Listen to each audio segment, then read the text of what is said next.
علم لنا إلا ما علمتنا إنك أنت العليم الحكيم رب اشرح لي صدري ويسر لي أمري واحلل عقدة من لساني يفقهوا قولي ربي أدخلني مدخل صدق وأخرجني مخرج صدق واجعل لي من لدنك سلطانا نصيرا سبحانك لا علم لنا إلا ما علمتنا إنك أنت العليم الحكيم கண்ணியம் நிறைந்த அல்லாஹ் ஜல்ல ஷானஹு தஆலாவின் நல்லடியார்களே, அன்பார்ந்த பெரியவர்களே, சகோதரர்களே, தாய்மார்களே, ஏக இறைவனின் கிருபையால் ரஹ்மத்தால் அவன் அருளால் நாம் இங்கே ஜும்மாவிலே ஒன்று கூடியிருக்கிறோம். அவனுக்கு எல்லாம் புகழும் குறித்தாக. அருமை தூதர் பெருமானார் முஹம்மது முஸ்தபா ஸல்லல்லாஹு அலைஹி வஸல்லம் அவர்கள் மீது இறைவனுடைய சாந்தியும் சமாதானமும் என்றும் நிலவச் செய்வானாக. அவரை பின்பற்று வாழ்ந்த அந்த சஹாபாக்கள், தாபீன்கள், தபே தாபீன்கள், குலஃபாயின்கள், ராஷிதீன்கள், எண்ணற்ற நல்லடியார்கள் மீதும் குறிப்பாக நம்மீதும் இறைவனுடைய சாந்தியும் சமாதானம் நிலவச் செய்வானாக.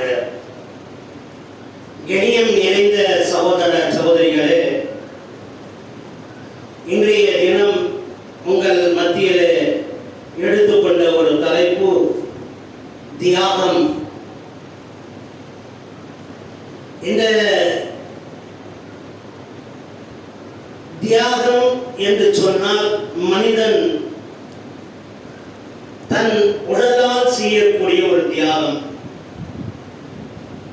தன் பணத்தால் செய்யக்கூடிய தியாகம்,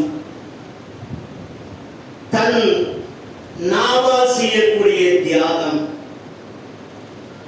பிற இரத்த பந்தங்களுக்கு செய்யக்கூடிய தியாகங்கள், இப்படி பல்வேறு தியாகங்கள் இருக்கின்றன. அதிலே மேலான ஒரு தியாகம் இறைவனுக்கு முதன்மையாக செய்யக்கூடிய ஒரு தியாகம். அந்த தியாகம் இருக்கக்கூடிய நேரத்தில் இறைவனுக்கு, அல்லாஹ் ஒருவனுக்கு நாம் செய்யக்கூடிய அந்த தியாகம், அல்லாஹ் ரப்பல் ஆலமீன் அவன் நீங்கள் செய்யக்கூடிய தியாகத்தின் காரணமாக அவன் சும்மா விட்டுவிட மாட்டான், கை சேதமாக விட்டுவிட மாட்டான். திருப்பி அவனும் உங்களுக்கு தியாகம் செய்கிறான். எப்படி என்று சொன்னால், ஒமினன் நாசி மை யஸ்ரி நஃப்ஸஹு இப்திகாஅ மர்தாத்தில்லாஹ் வல்லாஹு ரഊஃபும் பில் இபாத். அந்த சஹாபாக்களில் தன் நஃப்ஸை, தன் வீரை, தன் ஆத்மாவை இறைவனுக்காகவே தியாகம் செய்தார்கள். அதற்காக அப்படியும் மனிதர்களில் சிலர்கள் இருக்கின்றார்கள் என்று உலகம் முடியும் காலம் வரை இந்த வசனம் நினைவுபடுத்திய வண்ணமாக தியாகத்தை பற்றி அல்லாஹ் சொல்லி காட்டுகிறார். உலகம் முடியும் காலம் வரை ஒமினன் நாஸ், மனிதர்களில் இப்படி இருக்கின்றார்கள். சஹாபாக்களை மட்டும் சொல்லவில்லை, நபிமார்களை மட்டும் சொல்லவில்லை, அவுலியாக்களை மட்டும் சொல்லவில்லை, ஷோதாக்களை மட்டும் சொல்லவில்லை. ஆனால் இங்கே மனிதர்களிலே அல்லாஹ் தஆலா சொல்லி காட்டுகிறான், மனிதர்களிலே இருக்கின்றார்கள். மனிதர்களில் இந்த உலகம் காலம் முடியும் வரை முஃமினன் நாஸ் மை யஸ்ரி நஃப்ஸஹு இப்திகாஅ மர்தாத்தில்லாஹ், அல்லாஹ்வுக்காகவே தன்னுடைய ஆத்மாவை, தன்னுடைய நஃப்ஸை தியாகம் செய்து விடுவார்கள். அப்பேற்பட்டவர்கள் என்ன? ஆதி மனிதன் ஆதம் அலைஹி வஸலாத்து வஸலாமிலிருந்து இந்த உலகம் முடியும் வரை ஒரு மனிதன் பிறக்கக்கூடியவன் இறைவனுக்காக தியாகம் செய்வது யுதுகிலு மை யஷாஉ பி ரஹ்மா, அல்லாஹ்வுடைய ரஹ்மத்து அவரை சூழ்ந்து கொள்கிறது. அல்லாஹ்வுடைய ரஹ்மத் இருக்கிறது, அவருக்கு நாலாபுறம் சூழ்ந்து கொள்கிறது. தியாகம் என்று சொன்னால் இப்ராஹிம் அலைஹிஸ்ஸலாத்து வஸ்ஸலாமுடைய மட்டும் அல்ல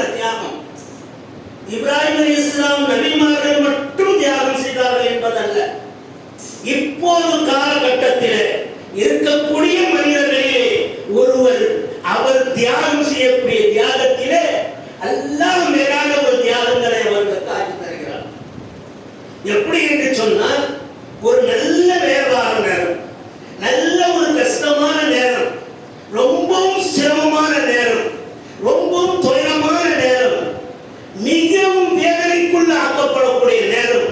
இப்பேற்பட்ட நேரத்தில் அவன் அல்லாஹ்வுடைய ஒரு அழைப்பு வருகிறது, அல்லாஹ்வுடைய வசனம் அவனுக்கு நினைவில் வருகிறது, உடனே தியாகம் செய்கிறான்.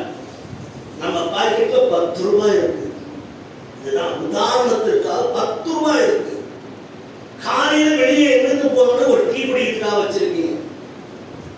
ஒரு முசாஃபிர் வந்து ரொம்பவும் சிரமத்தோடு வந்து கேட்கிறார், என்னால தாக்கு பிடிக்க முடியல, நீங்க ஒரு 10 ரூபாய் கொடுத்தீங்கன்னா டீ சாப்பிட்டுருவேன் நான். இந்த 10 ரூபாய் அவருக்கா எனக்கா? இதுதான் தியாகம்.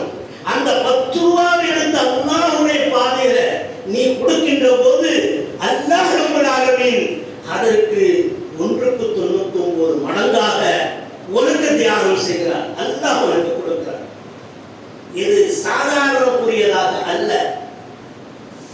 இது நிறைய விஷயங்களை நாம் பார்க்கலாம். நபி இப்ராஹிம் அலைஹிஸ்ஸலாத்து வஸ்ஸலாம் அவர்கள் நெருப்பு கிணற்றில் தூக்கி போடக்கூடிய நேரத்தில் அவர்களை வேதனைப்படுத்தக்கூடிய அந்த சந்தர்ப்பங்கள் நடக்கக்கூடிய நேரத்தில் அவர் அல்லாஹ்வை அறியாத, வஹி வராத ஒரு நபராக, சிறு வயது உடையவராக இருக்கக்கூடிய நேரத்தில் அந்த நெருப்பு எப்படி கொளுத்தப்பட்டு கொண்டிருக்கிறது, மேலே ஒரு பறவை பறந்து சென்றால் அதை அப்படியே அந்த அனலின் காரணமாக குசித்து கீழே விழுவதை இப்ராஹிம் தன் கண்கூடாக பார்க்கிறார்கள். அல்லாஹ் அக்பர். அப்படி பார்க்கக்கூடிய அந்த இப்ராஹிம் அலைஹிஸ்ஸலாத்து வஸ்ஸலாம் சொன்ன ஒரே வார்த்தை என்ன? ஹஸ்புனல்லாஹு வ நிஅமல் வக்கீல். எனக்கு வக்கீலாக இருக்கக்கூடியவன், பாதுகாவலாக இருக்கக்கூடியவன் அவன் அல்லாஹ், அவன் என்னை பாதுகாப்பான் என்ற வார்த்தையை தான் அவர் சொன்னார்கள். அவர்கள் அந்த வார்த்தையை அந்த நேரத்தில் சொல்லக்கூடிய நேரத்தில் அல்லாஹ் அப்படியே ஒரு சந்தோஷம். எந்த அளவுக்கு சந்தோஷம் என்று சொன்னால், இந்த உலகத்தையே படித்து ஆழ்ந்து கொண்டு இருக்கக்கூடியவன் இப்படி நெருப்பை மூட்டிக் கொண்டிருக்கக்கூடிய இந்த சந்தர்ப்பத்தில் அந்த நெருப்பை அல்லாஹ் சொல்லிய கூனி பர்தம் வ ஸலாமன் அலா இப்ராஹிம், யா நாரு கூனி பர்தம் வ ஸலாமன் அலா இப்ராஹிம். இப்ராஹிமுக்காக நீ நெருப்பை குளிர்ச்சி ஏற்படுத்தி தருவாயாக. இதை செய்யக்கூடியவன் அவர்கள் எப்படி இருந்தார்கள்? அந்த நெருப்பு அணையப்பட்ட நேரத்தில் பார்க்கிறார்கள், அதிலே அவர்கள் அல்லாஹ் சுப்ஹானஹு வ தஆலா ஒரு மலரில் மேல் படுத்திருக்கக்கூடிய போல், ஒரு பூவின் மேல் படுத்துக் கொண்டிருப்பதை போன்று அழகாக படுத்து இருக்கின்றார்கள். இங்கே யாரை அங்கே கொண்டாந்து முன்னாடி வைக்கிறார்கள்? தன் ரட்சகன் அல்லாஹ் ஒருவரை கொண்டாந்து அங்கே படிப்பாளித்துக் கொண்டிருந்த ஏக இறைவனை கொண்டாந்து வைக்கிறார்கள். அப்போதே அல்லாஹ் தஆலா அவன் தான் எனக்கு வக்கீலாக இருக்கிறான், பாதுகாத்து விடுவானே. எந்த ஒரு விஷயங்களை நாம் பார்க்கின்ற போது அந்த இப்ராஹிம் அலைஹிஸ்ஸலாத்து வஸ்ஸலாம் அவர்கள் நேசத்துக்குரிய சாரா அலைஹிஸ்ஸலாத்து வஸ்ஸலாமை திருமணம் செய்து கொண்டு போகிறார்கள். ஷாம் தேசத்தின் பக்கம் செல்கிறார்கள். அங்கே இருக்கக்கூடிய ஒரு அரசன் அவர்களுடைய மனைவி யாரை இருக்கா? அந்த சாரா அலைஹிஸ்ஸலாத்து வஸ்ஸலாம் மிக அழகிய ஒரு பண்புடைய அழக ஒரு நிறமுடையவராக, அதை பார்க்கிறதுக்கு கவர்ச்சிக்குரியவராக இருந்த காரணத்தினால் அந்த அரசன் அவரை கவர ஆசைப்படுகிறார். அந்த பெண்ணை, யார் பெண்ணை? இப்ராஹிம் அலைஹிஸ்ஸலாத்து வஸ்ஸலாமுடைய மனைவி சாரா அலைஹிஸ்ஸலாத்து வஸ்ஸலாமை கவர ஆசைப்படுகிறார். இங்கே கணவன் மனைவியாக இருக்கிறார்கள், தனிமையில் இருக்கிறார்கள். அரசன் அவர்களை எந்த முறையிலும் அடைந்து விடுவான். அவரை மனைவி என்று சொன்னால்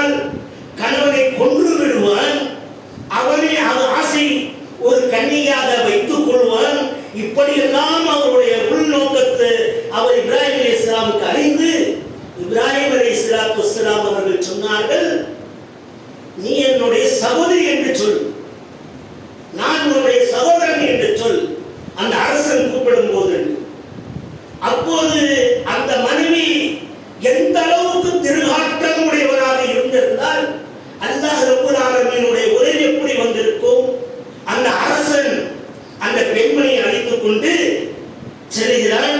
அழைத்து சென்று அவரோடு பலாத்காரங்களை செய்வதற்காக அவரை கடப்பதற்காக செல்கின்ற போது அரசனுடைய கை கால்கள் ஏறாத நிலைக்கு ஆகிவிடுகிறது. அவர் நெருங்கவே முடியவில்லை, கிட்ட நெருங்கி வரவும் முடியவில்லை. இந்த அளவுக்கு கை காலெல்லாம் பதற ஆரம்பித்து விட்டது. அதற்கு பிறகு அவன் தூரம் செல்லுகின்ற போது அவனுடைய கை கால் நன்றாகிவிடுகிறது.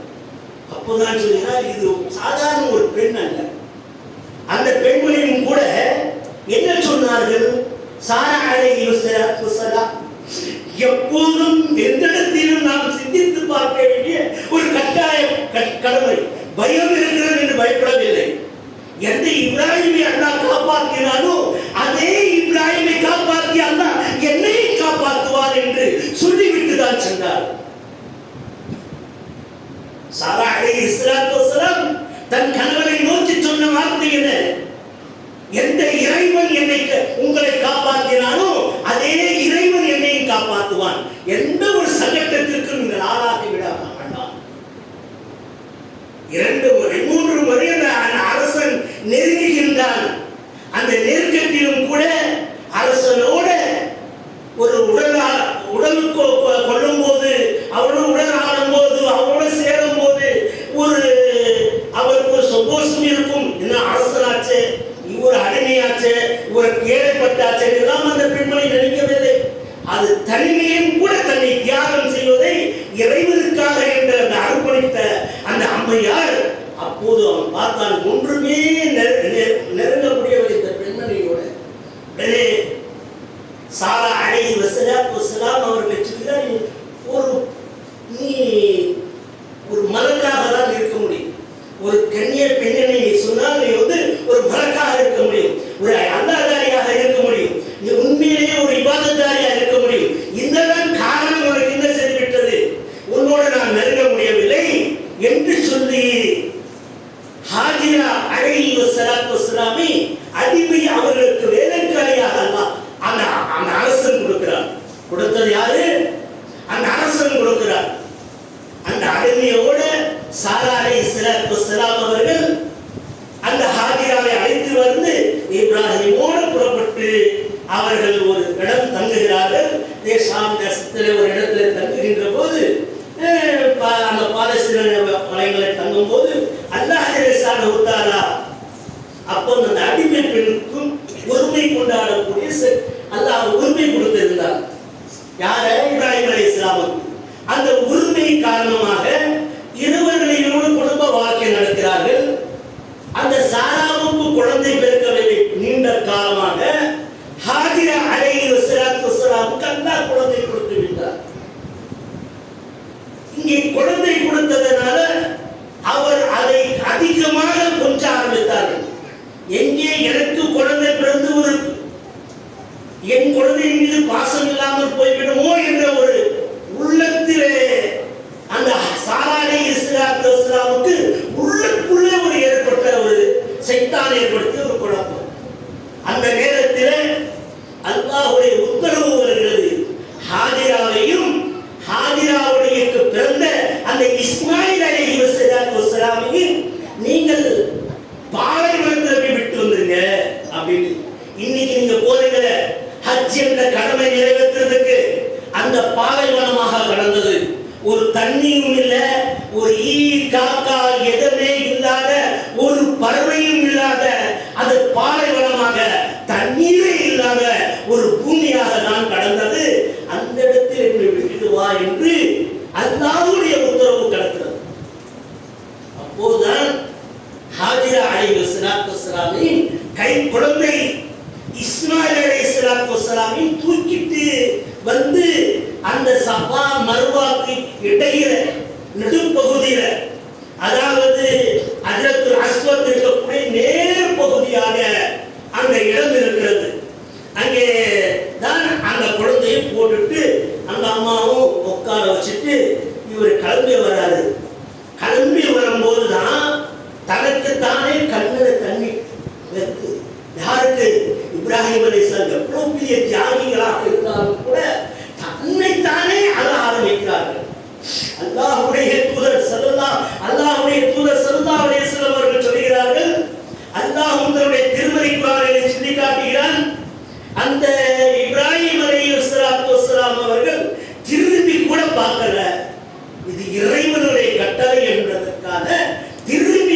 பார்க்காம அப்படியே வரக்கூடிய நேரத்தில் ஹாஜிரா அலைஹி ஸலாத்து வஸலாம் பின்னோக்கி அவர்களை கேட்கிறாங்க, ஏங்க இந்த மாதிரி விட்டுட்டு போறீங்களே, ஒரு பாலைவனத்துல தண்ணி கூட இல்லை, ஒரு சாப்பிட உணவு கூட இல்லை, இந்த இடத்துல இதை விட்டுட்டு போறீங்களே அப்படின்னு கேட்கக்கூடிய நேரத்துல ஒன்னும் பதில் சொல்ல முடியல. அப்பதான் கேட்கிறாங்க, நம்ம யாரு, இது யாருடைய உத்தரவு? ஆத்ம யாரு காட்டுறாங்க? படைச்சு பரிபாலித்த ரப்பல் ஆலமீனுடைய உத்தரவு என்று சொல்லிவிட்டு வெளியேறுகிறார்கள். கீழே இறங்கி வந்து அந்த மலைப்பகுதியில் கீழே ஒரு மரத்தடியால, அதாவது அங்கே வந்து நின்று இறைவனிடத்தில் பிரார்த்தனை செய்கிறார். யா அல்லாஹ், இந்த பூமியை நீ நல்ல ஒரு பூமியா ஆக்கித்தா, செழிப்பான பூமியா ஆக்கித்தா, இதில் கனிவகங்களை கிடைக்கக்கூடிய பூமியா ஆக்கித்தா, நல்ல தண்ணீர் கிடைக்கக்கூடிய பூமியா ஆக்கித்தா. எல்லா விதமான துவாக்களை அவர்கள் பிரார்த்தனை செய்து கீழே இறங்கி அவர்கள் அப்படியே தன்னுடைய முதல் மனைவியை நோக்கி சொன்னாங்க. பாம்பு இருக்குமே, தேள் இருக்குமே, கிடைச்சிருமே, இதுமே அது எந்த பயமே கிடையாது. கரண்ட் கூட இல்லாத, ஒரு விலைக்கும் கூட வைக்க முடியாத அந்த இடத்துல விட்டுட்டு வந்தாங்களே, அந்த பூமி இன்னைக்கு பார்க்கறதுல நூறு எப்பவுமே வெளிச்சம் அணியாத ஒரு இடம் என்று சொன்னால், எப்பவும் விளக்கு அணியாத ஒரு இடம் என்று சொன்னால் அந்த காபா. எந்த முஸ்லீமும் அந்த இடத்துக்கு செல்லாமல் இருக்க மாட்டாங்க. பணம் காசு இருந்தா அந்த பூமிக்கு செல்வார். அந்த சஃபா மர்வாவுக்கு அடிவாரத்தில் விட்டுட்டு வந்தாங்களே, அந்த இஸ்மாயில் அலைஹிஸ்ஸலாமுடைய கால் அடிவாரத்திலிருந்து தண்ணீர் பொங்கி வந்ததே, அதுதான் இன்னைக்கு உலக மக்கள் அனைவரும் சம்சம் என்ற தண்ணியை குடிக்கிறார்களே. பார்க்கிறீங்களே, பாருங்கள், இதுதான் தியாகம். அந்த அம்மையார் அங்கே இடத்துல எப்பேற்பட்ட தியாகங்களை செஞ்சிருக்கிறார், எப்பேற்பட்ட அந்த இடத்துல அல்லாஹ்வுடைய அச்சத்தை ஏற்படுத்தி இருக்கிறார். இன்னைக்கு அந்த பெண்மணியுடைய ஒரு தியாகம் தான் இன்னைக்கு அந்த சஃபா மர்வாவில போனா, ஹஜ்ஜுக்கு போனாலும் சரி, நீ உம்ராவுக்கு போனாலும் சரி, அந்த சஃபா மர்வாவை 7 முறை சுத்தி வரணும். இது யாரு கொடுத்த? இன்ன ஸஃபா வல் மர்அத மின் ஷாயிரில்லாஹ் ஃபமன் ஹஜ்ஜல் பைத அபிதமரா பலா அபிதமரா. அந்த நீங்கள் ஹஜ்ஜுக்கு சென்றால் அந்த அன்ன ஸஃபா வல் மர்அத மின் ஷாயிரில்லாஹ், ஸஃபா மர்வா என்ற சொல்லக்கூடிய 2 மலையும் இறைவனுடைய அத்தாட்சியாகும். இன்ன ஸஃபா வல் மர்அத மின் ஷாயிரில்லாஹ், அல்லாஹ்வுடைய அது அத்தாட்சிகள் என்று அல்லாஹ் தஆலா சொல்றார். வமன் ஹஜ்ஜல் பைத அபிதமரா வலா ஜுனாஹ அன் யத்தவஃப பிஹிமா வமன் ததவ்வா கைரன் இன்னல்லாஹ் ஷாக்கிருன் அலீம். அல்லாஹ் ரப்பல் ஆலமீன் அங்கே செல்லக்கூடியவர்களை தவாஃப் செய்ய, அதை அந்த 7 முறை சஹீ செய்யாமல் வர முடியாது. ஹஜ்ஜுக்கு சென்றாலும் சரி அல்லது உம்ராவுக்கு சென்றாலும் அந்த சஃபா மர்வாவுக்கு நடுப்பகுதியில கீழ் பகுதியில் தான் தண்ணி ஊற்றி இருந்தது. ஒரு காலத்திலே முன்னாடி நீங்கள் சென்றால் இதெல்லாம் மூடிட்டாங்க இப்போ. ஆனா நான் முன்னாடி சென்ற காலத்துல கையில அப்படி முண்டு பிடிக்கக்கூடிய அளவுல அந்த தண்ணி இருந்துச்சு. இந்த அளவுக்கு ரொம்ப நெருக்கத்தில் இருந்துச்சு. அந்த அம்மா அந்த தண்ணியை பொங்கி வரக்கூடிய நேரத்தில் காலடியில இருந்து நிறைய சம்பவத்தை கேட்டிருப்பீங்க. ஆனா இங்க சொல்லக்கூடிய ஒரு விஷயம் என்னன்னு சொன்னா, அந்த அம்மா அன்னைக்கு செஞ்ச தியாகம், அந்த தியாகத்தினுடைய காரணம் தான் இன்னைக்கு ஒரு ஹஜ் என்ற ஒரு கடமை நிறைவேறும். இந்த ஹஜ் என்று சொல்லக்கூடிய ஒரு கடமை நிறைவேற்றப்படுகிறது. இஸ்லாமிய 5 கடமைகள் உண்டு. ஒன்று கலிமா, தொழுகை, நோம்பு, ஜக்காத், ஹஜ் என்று. இந்த 5 நம்பாதால 4 மட்டும் நம்புறேன்னா முஸ்லீம் இல்ல, 3 மட்டும் நம்புறேன் முஸ்லீம் அல்ல, 2 மட்டும் நம்புறேன் முஸ்லீம் அல்ல. ஆனால் செக்கிலனா வேற விஷயம், அவன் ஜக்காத்து கொடுக்கறனா வேற விஷயம், ஆனா வந்து நோம்பு வைக்கணும் வேற விஷயம், அவன் வந்து சிக்கிரி செய்யணும் வேற விஷயம். ஆனா நம்பிக்கை ஒன்று இருக்கிறது. அந்த நம்பிக்கை தான் இந்த இடத்துல எடுத்து காட்டுவார்கள். அன்புக்குரிய தோழர்கள், வாருங்கள், அல்லாஹ் ரப்பல் ஆலமீன் தன்னுடைய திருமறை குர்ஆனில் அந்த அம்மையாரை பற்றியும் அந்த நபி இஸ்மாயில் அலைஹிஸ்ஸலாத்து வஸ்ஸலாமை பற்றியும் நபி இப்ராஹிம் அலைஹிஸ்ஸலாத்து வஸ்ஸலாமை பற்றியும் எப்படி சொல்றாங்க, இன்ன அவ்வள பைத்தி உசியலின் நாசி லல்லதி பிபக்கத முபாரகம் வஹுதல் லில் ஆலமீன் என்று அல்லாஹ் சொல்றார். அந்த முதல்ல இந்த உலகத்திலே ஒரு வீடு கட்டப்பட்டது என்று சொன்னால் அந்த வீடு எது? அது மக்காவிலே அந்த காபாவுடைய வீடு தான். பிபக்கத முபாரகம் வஹுதல் லில் ஆலமீன், அங்கே முபாரக்கான அது பரக்கத்தில் இறங்கிய அந்த இடமாக இருக்கிறது என்று அல்லாஹ் தஆலா திட்டவட்டமாக தன்னுடைய தீர்மானிக்கிறார். அப்படி மட்டும் சொன்னார்கள், அந்த இப்ராஹிம் அலைஹி வஸலாத்து வஸலாம் அவர்கள் இஸ்மாயில் அலைஹி வஸலாத்து வஸலாம் அவர்களும் செஞ்ச அந்த தியாகத்தின் காரணமாக, அவர்கள் செஞ்ச அந்த அர்ப்பணிப்பின் காரணமாக நீங்கள் பார்க்கிறீர்கள் இன்னைக்கு ஹஜ் என்று சொல்லக்கூடிய ஒரு அர்க்கால் இருக்கிறது. அந்த ஹஜ் என்று சொல்லக்கூடிய கடமை, இந்த ஹஜ்ஜுக்கு செல்லக்கூடியவர்களுக்கு 40 நாள் இங்கிருந்து போறோம். 40 நாள் ஹஜ்ஜுக்கு தேவையா? தேவை. ஏன் உலக மக்கள் ஒன்றாக வந்து திரண்டு ஒன்றாக செல்வதற்கு முடியாது, சாத்தியம் இல்லை. என்னவென்றால் பல கோடிக்கணக்கான மக்கள் வந்து கூடுகிறார்கள். இது சாத்தியம் இல்லாத காரணத்தினால் அதற்காக முன்கூட்டியே ஒரு பாதி மக்களை கொஞ்சம் கொஞ்சமா அரசு கூப்பிடுது.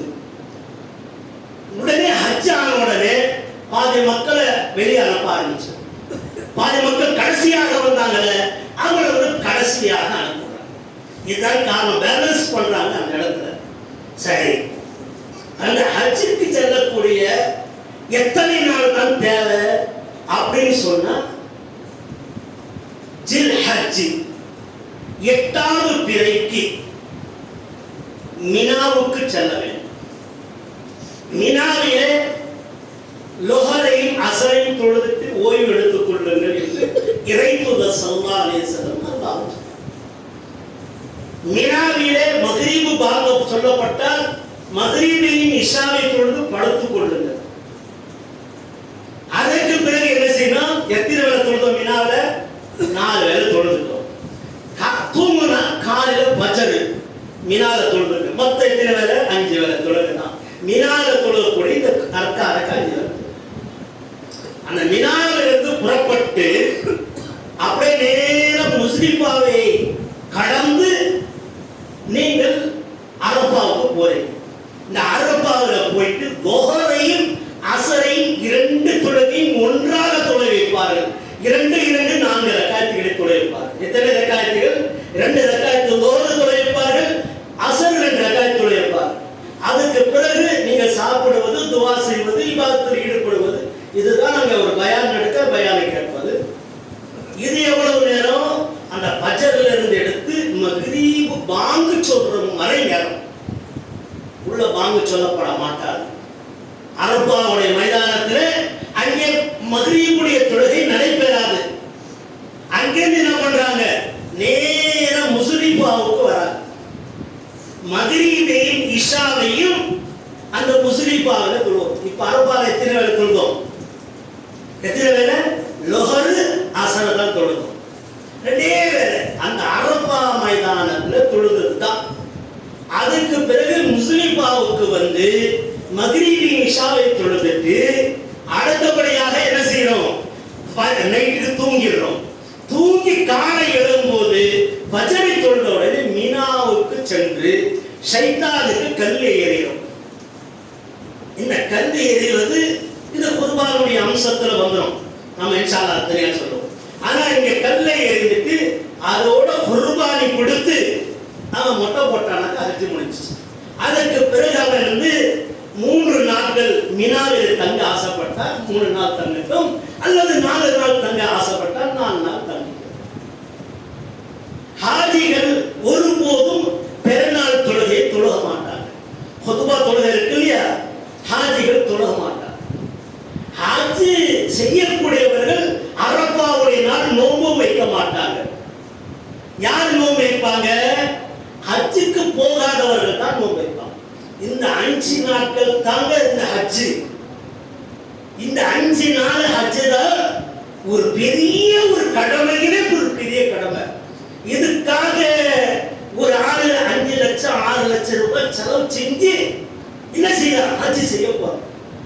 இந்த ஹஜ்ஜுடைய அர்க்கான்கள்ல இந்த முஸ்தலிஃபா, மீனா, அரஃபா இதெல்லாம் அந்த காபா, அந்த காபாவுடைய இடத்துல போய் சென்று அந்த காபாவை சுத்தி மக்காமே இப்ராஹிம் இடத்துல ரக்காத் தொழுவது, இவைகள் எல்லாம் யாருடைய செயல்கள்? இந்த இப்ராஹிம் அலைஹிஸ்ஸலாத்து வஸ்ஸலாம் செஞ்ச தியாகங்கள். இப்ராஹிம் அலைஹிஸ்ஸலாத்து வஸ்ஸலாம் அந்த காபா கட்டிடத்தை கீழே விழுந்து விட்டது. ஆதம் அலைஹிஸ்ஸலாமுடைய காலத்தில் கட்டப்பட்ட அந்த காபாவை விழுந்து விட்டது. அதை இப்ராஹிம் அலைஹிஸ்ஸலாத்து வஸ்ஸலாம் கட்டுகிறார்கள். அதை கட்டும் போது எவ்வளவு உயரம் ஏற்ற முடியும்? ஒரு அளவுக்கு தான் ஆளை ஏற்ற முடியும். அந்த நேரத்தில் ஏணி கிடையாது, அந்த நேரத்தில் சாதம் கட்ட முடியாது, எதுவுமே வசதி இல்லாத நேரத்தில் அந்த மகாம இப்ராஹிம் ஒரு கல்லு வச்சிருக்காங்க. நீங்க எல்லாம் பார்ப்பீங்க, காபாவுக்கு முன்னாடி ஒரு கூண்டு மாதிரி இருக்கும். அதுல என்னன்னாக்கா அதான் ஒரு கல்லு. அந்த கல்லுக்கு மேல ஏறி ஏறி என்ன செய்வாரு? இப்ராஹிம் ரசம் கல்லு வச்சு கட்டுவாராம். கீழே எடுத்து தருவது யாரு? இஸ்மாயில் அலைஹிஸ்ஸலாத்து வஸ்ஸலாம். இப்படி எடுத்து தரக்கூடிய நேரத்துல எவ்வளவு தூரம் எட்ட முடியுமோ அவ்வளவு தூரம் எட்டிட்டாரு. அதுக்கு மேல எட்ட முடியல. என்ன செய்யறாரு? எட்டும் போது தானா அந்த கல்லு மேல ஏறுது. அந்த கல் என்ன செய்யுது? தானா உயருதுங்க. தானா உயர்ந்து அந்த கட்டிடத்தை சுத்தி கட்டி முடிச்சு அந்த கல்லு அந்த காபாவுடைய வாசலுக்கு முன்னாடி நின்று விட்டது. அதுதான் மகாம இப்ராஹிம் என்று அல்லாஹ் தஆலா சொல்றார். மகாம இப்ராஹிம் முஸல்லா வாஹிதனா இலா இப்ராஹிம் வ இஸ்மாயில் அன் தஹீர பைத்தி லித்தாயிஃபீன வல் ஆகிஃபீன வருக்கஇ சுஜூத். சுப்ஹானல்லாஹ். அல்லாஹ் எவ்வளவு அழகாக சொல்லி காட்டுகிறார். இந்த இப்ராஹிம் அலைஹிஸ்ஸலாத்து வஸ்ஸலாம், இஸ்மாயில் அலைஹிஸ்ஸலாத்து வஸ்ஸலாம் சேர்ந்து கட்டுவதற்காக அந்த கட்டிடத்தில் அந்த கல்லில் காலை வைத்து அந்த அப்படி ஏறி ஏறி கட்டுறாரு. அந்த கல்லு தானா உயர ஆரம்பிச்சு. லிஃப்ட் எப்படி போகுமோ அப்படி போகுது. நம்ம வாழ்க்கையிலும் போவோம், நம்ம வாழ்க்கையிலும் போவோம். நாமும் அந்த அளவுக்கு தியாகம் செய்யணும். எப்படி? கண்ணால் செய்யக்கூடிய தியாகம் என்று சொன்னேனே ஆரம்பத்தில். நம்ம ஒரு பெண்ணை பார்க்கிறோம், உடனே நம்முடைய பார்வையை கீழே போட்டுக்கணும்.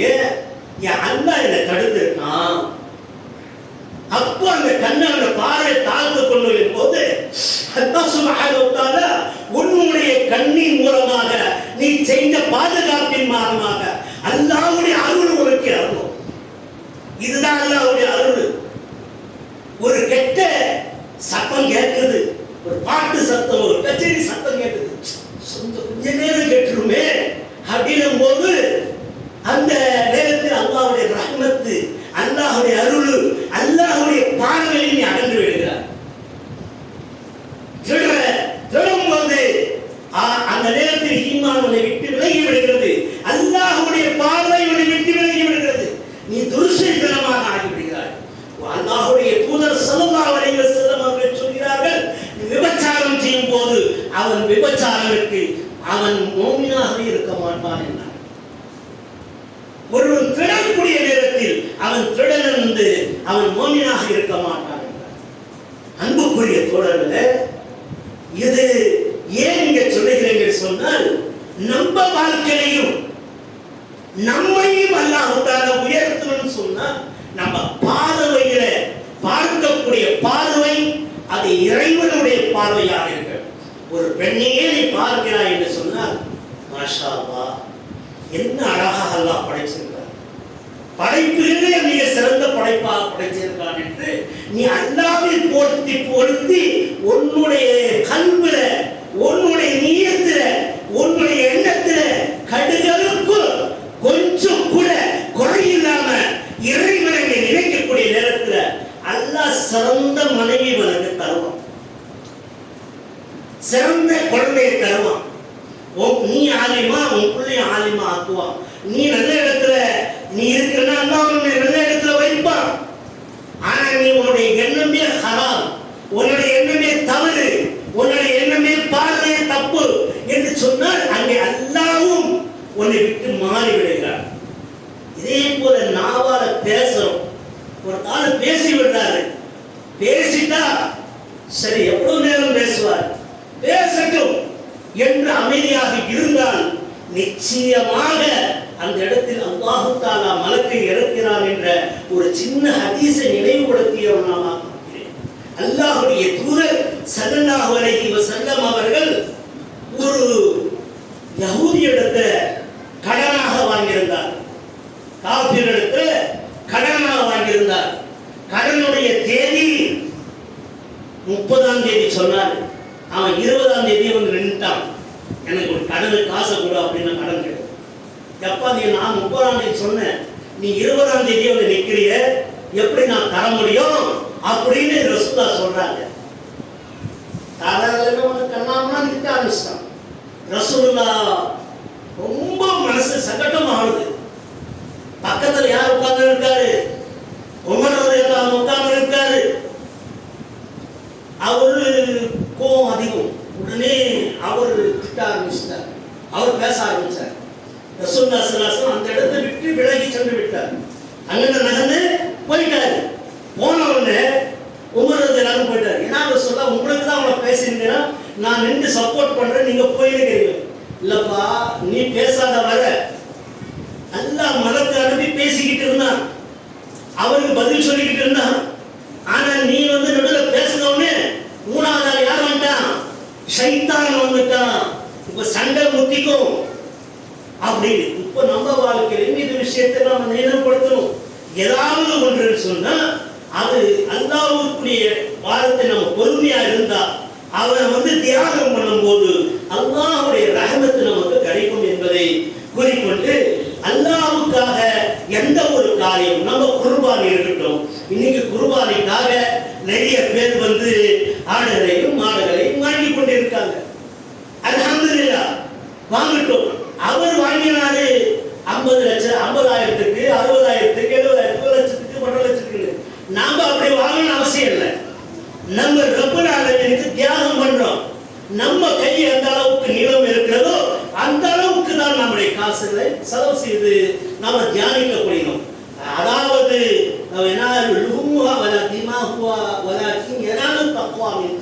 அந்த தக்வா தான் அல்லாஹ் பார்க்கிறான். இறையச்சன்னா உன்னுடைய பயபக்தி தான் அல்லாஹ் பார்க்கிறான்.